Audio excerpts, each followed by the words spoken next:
Need to fix the title, artist, album, and other MP3 tags.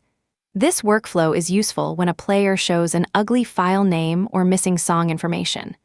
I will show the complete process, verify what the tool produces, and explain the one limitation that matters. Open MP3 Metadata Editor on AudioFetcher. The media processing workflow runs locally in your browser, so the selected file is not uploaded to an AudioFetcher media server. Keep the tab open until the result is ready. Choose a source file. The page confirms the selected item before processing. For tools that accept several inputs, the order shown here is the order used in the result.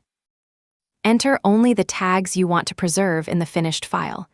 Use settings that match the destination rather than selecting the largest number automatically. Then start the tool and wait for the local engine to finish. The completed workflow produces an MP3 with readable embedded metadata. Download or inspect the result before closing the page.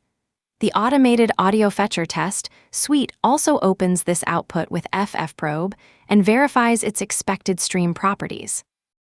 Tags organize the file but do not change its audio quality. Keep the original until you have listened to or inspected the result. The direct tool link and a written summary are in the description.